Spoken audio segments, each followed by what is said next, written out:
And it's time for another Tom and Shane podcast. Tom and Shane, business and politics. And good morning, Shane.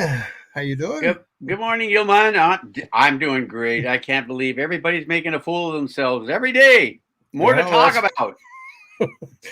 we're never going to run out of material, are we? No, never. Well, today's topic we want to talk about is COVID here to stay. Shane, is COVID here to stay? You know, I look at, it's obviously we don't have a vaccine, Shane, because people who are vaccinated are getting COVID. So we have a therapeutic at best. We don't have any kind of a vaccine. If people got polio after taking the polio vaccine, everybody would be freaking. But obviously, this is not 100% vaccine in any way, shape, or form. So is some form of this always going to be with us, Shane?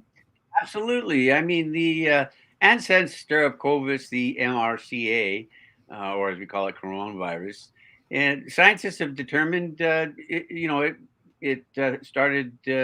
Man became aware of it 8,000 years ago. So, and Dr. Collins, who just resigned from the National Institute of Health 2 weeks ago, in that closing interview the day he quit, said there are 111 variants right now of COVID. So, the fact is that common ancestors to this cold actually go back 55 million years. So, is it here to stay? Absolutely. There's three diseases in the medical box. Okay, there's fungal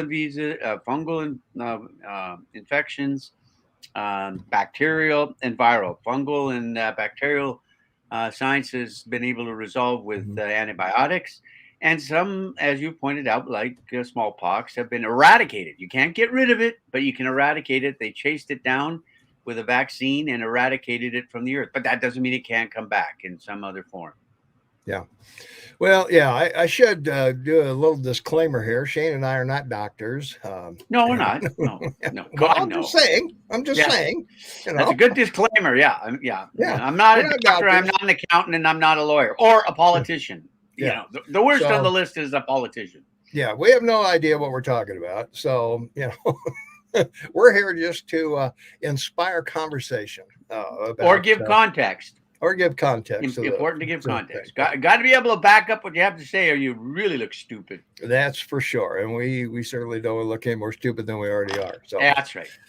are the vaccine mandates constitutional? Can the government force you to sit down in a chair and have someone inject a substance into you? Is that Well, I it's can't not in your imagine. no, it's Yeah, not in your constitution. But yeah, there was a I can't precedent imagine made. in a free society that is allowed. Well, but there's a precedent in your free society. You can't yell in a black, dark theater fire, right? I mean, that's a major precedent was made back in the '60s, and so that combined with all the precedents that have been made since then, that the government could see that through. But you have an idiot in a black cloak, regrettably, sitting on the bench of the Supreme Court saying 100,000 children have died and are on respirators this week. So, even people you think read the New York Times and the Washington Post apparently don't. So, Yeah. like, that's got to worry you. Got to worry you. Well, I think it does, and and you can point out, well, when I was in the military, I didn't have a choice about getting shots of all kinds of stuff. So, there are instances where the government can do that, and in the case of me, I was drafted, of course, so I had no I had no choice. I had to go. So, but now we have an all volunteer army. So if you don't want to be vaccinated for things, you don't have to join the military, I guess. So, Well, that kind of there are over 1,100 known diseases by the doctors. Okay, and they keep finding them literally every day. 80% of the diseases that people in Canada suffer from come from them coming home from a holiday with the disease because they didn't get, vaccines that they should have or carried antibiotics they should have. I mean, Mexico, famous for that disease, hmm come yeah, run and get away. yep, that's for sure. So, Well, what about our schools, Shane? Are schools ever going to return to normal? Well, they Because should. Sweden never shut down once in the last 3 years, and result zero. No teachers died or were infected, and no children died or were infected. So it's policy and politics. You got an idiot called Fauci now calling senators morons, and on an open mic, and thinking he's literally thinking he's the god of medicine, and the guy's a phony and a fake. I've yeah, said it out loud. I've said it since March of 2019. Fauci's a phony and a fake. He hasn't accomplished anything in the 40 years he spent investigating viral diseases at the National Institutes of Health. yeah. But what a surprise there. Well, I'm not sure we can compare Sweden. They have nowhere near our population or our diversity of people, Well, yes, different you can. You races. can. You know everything they're talking about with the science. You can make that. They've said these things are very contagious, and people with comorbidities and the elderly should be protected, and all the things that they've told us for 3 years now. We're going on 3 years. Well, we're talking about Um, schools. We're not talking about the I know we're general talking about population. schools. I Yeah, I realize that, but the science has told us, that it doesn't matter that they're the least likely to be infected because they have T cells. T cells yeah. protect Mhm. children from these type of viruses, and that's the result of 400,000 years of herd immunity. Yeah. Well, that's what we found. The death rate in children is pretty low, almost infinitesimal. Um, not much happening there. So, Well, any uh, death is terrible. There's no well, it is, question of about it. course. That's Yeah. right. And Well, but as well as I do, Shane, remote learning isn't as effective as being in the classroom and hearing other points of view and experiencing the school experience and the social building of kids to each other. The mass, you don't get the facial expressions and things that you need to when later on when you enter adult life. You need those experiences as you go through, 0 to 8 and the 4 years of high school and all of that, and even into college. So, the school situation, it's obvious that the students are behind. I mean, this remote learning has put a whole generation of students behind in the curve. well, another thing it's done too is that for a democracy to sustain itself, you have to trust the people you elect and the government you have. So now you're creating every year that this passes. So it's been 3 years. You're talking about potentially two, maybe three generations that will grow up not trusting government. Like they're not going to vote in favor of big government, any kind of government. So politically, bad policy. Mhm. Well, I think it comes back to the parents too. Parents are going to school board meetings in record numbers and insisting that their kids go back in the classroom because they don't have anybody to stay home with them, and childcare is expensive as it is, even if you're sending your kids to childcare. So there's I understand the parents being really up in arms about this, particularly when the numbers don't bear out that the kids are in the morbid danger of dying. Well, and underprivileged children, low middle class and lower Mhm. class kids that were fed at school. I mean, if they were going to school aside of allowing their parents to work because they're cared for supposedly, they would eat. So at least they'd get a meal a day, hopefully two Mhm. at dinner.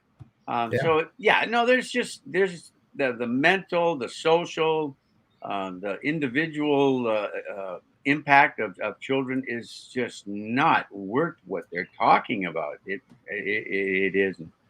Yeah. Well, since this thing is somewhat like a cold virus, and we haven't had a, It's we all it don't is, have a, buddy. Real we don't bad have, cold, we don't have a vaccine for the common cold yet. and never will. It probably never will. Yeah. There's just too many variants, as their favorite word is, or Yeah. variations, if you like, Yeah. of the common cold. Yeah, just like there Yeah. is of the flu. Well, it looks like yearly COVID boosters are in our future if they ever do come up with an actual working vaccine. It's obvious, as we mentioned earlier, the vaccine we have right now isn't technically a vaccine. It doesn't work. People who are vaccinated, even with boosters, AOC just came down with it. She's been vaxxed and boosted. And other notables have come down with it, having had their shots and all of that. So, um, is Well, we were way ahead of this, and only in the yeah, last month have they said, well, really, it prevents you from dying. yeah, Which when I had to take it because of my surgery for my eyes, I back in hmm, October of last year, I told you that was my choice. If you got to get it, or you can't have the surgery. Number one, well, that's yeah, not a good choice. that And you then do, number two, yeah, oh, by the way, take it because then if you get it, you're less likely to hmm, die. Wow, great two choices. I didn't really hmm, have either to make. But the bottom line here is, they're pushing these vaccines. It's a money train. It always has. None of them will work. None of them will protect the people. The variants have overwhelmed it. It's overwhelming the COVID's overwhelming the systems of both our countries, like the flu did, H1N1 from '09 to 20. And now what you're faced with is, oh my goodness, they're going to come up with a pill to take every Monday, and the government probably will pay for it, so you have to pay for it yourself, and it'll be sold by Pfizer because they're with the pill. So once they've gotten rid of all the vaccine and stopped production, they'll be passing out pills. A placebo basically. Good luck. You might as well yeah. go get a Dristan at your supermarket. Oh, you can't. They don't protect. They don't predict that. They That's right. provide that information. Yeah, that's Well, right. before we get to our big question, I want to remind everybody, hey, subscribe. There's no penalty for subscribing. You don't get emails. You don't get anything. No one will come to your home. No one will bother you. No one will send you anything in the emails, or you don't even need your email to subscribe. You just click the button and you're done, and click the notification bell. You'll always be notified when we have another podcast, which will be next Tuesday. And like us, leave a comment, because Facebook and both Facebook and YouTube put a lot of weight behind that. And if you like to do podcasts like this, we're doing it with a program called StreamYard, which is extremely easy to use because I can use it, believe it or not. So that's pretty. There's a link to that in the description below on YouTube. And if you like to support the show monetarily, Shane and I have a lot of things that we will do for you if you do that. So there's a link to that in the description below as well. So Shane, our last question here that we've got to cover: are vaccines hurting our natural immunity? Everybody's saying, well, don't Clorox your entire house because you're going to destroy your natural immunity. You need to have these bacterias in your body, and your body fight them in order to keep your immunity intact. Well, no, I don't think so. I mean that's why mankind has survived as a species, is because of the natural immunities. But the problem Mhm. that you do have, this is new science. It's a therapeutic. It's being injected in you to enhance your ability to withstand the virus. It's not preventing it. It's just, and so the biggest problem you're faced with is going out and where you're going and what you're going to do. You're limited by where you can go based on the concerns of the variants and their likelihood of you catching them. At the end of the day, and we're coming close to it, this will reach herd immunity point, and the vaccine will replicate till it's so weak it won't be effective. I just add one more thing to your comment. People like Petter, who just left a message, we really love the comments, but we really like questions. If you have questions, Mhm. or you have a question you would like an answer to, or that we should discuss, please post that while you're in our space, in our bubble, as they say now. Mm-hmm. Yeah, I have no idea what that means, but thanks for commenting. So we appreciate it very much. So also, we want to remind you that this coming Saturday we are on the air. If you read the crawl down below, Tom and Shane live on radio. You can hear us anywhere in the world, in the known world, I guess I should say. 8 to 11 Mountain Time. Listen live at kmmsam.com. And there's a link to that in the bottom, in the description below. And no sign up needed, no email, no identification of any kind. You just go there and click on the button, and you can call us, you can text us. All of those things are possible. Linda says remote learning was so great for kids, there's no need for teachers. Wrong kids need the personal contact with teachers and socializing with their friends. They need this. COVID is here to stay like the flu. We will find a solution, I believe. And I think that's true. I think we'll find a solution sometime, Linda. I hope anyway. And yeah. So, well, I don't know if we've solved anything here today, Shane, but at least we've thrown it out for discussion. So, That's right. We've created an opportunity to share our thoughts and concerns about what our politicians and leaders are telling us, and they're very involved with it because it prevents them from having to talk about anything else. Poor Boris yeah, Johnson in England. He goes to a garden party at 10 Downing Street for a glass of wine, and now they want him to resign because yeah, of what he did. The woke movement has overwhelmed the world, yeah. and you're seeing the fruits of that now. Fear is not a way to lead, and let's be hopeful, let's be optimistic, and let's live in the moment. Enjoy this moment you have, because the one thing we're being taught is you could be gone tomorrow. That's for sure. All right, that's going to do it for us today. Hey, everybody, thanks for watching. Don't forget to subscribe, ring the notification bell, like us, leave a comment, ask a question, whatever there are things, topics you want us to cover on here. We'll be happy to do that for you. And we will talk to you on the radio Saturday, 8 to 11 Mountain Time. Listen live, kmmsam.com. So bye for now.